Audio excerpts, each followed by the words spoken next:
Wi-Fi wired, if possible. Try mobile hotspot to test if your ISP is the issue.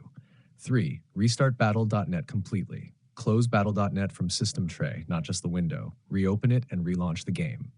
4. Run a repair scan. In battle.net, go to Diablo IV, click Scan and Repair. Corrupted files can trigger this exact error.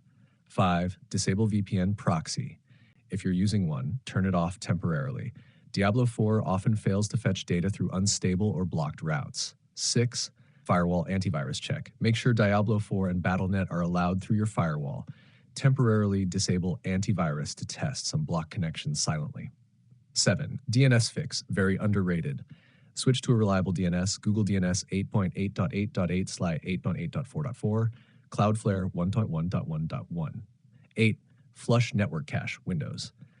Open command prompt as admin and run. You can see the code in our conversation history. If it's still not working, tell me, PC or console? Are you using VPN? Exact timing, did it suddenly start today? I can narrow it down further instead of you trying random fixes.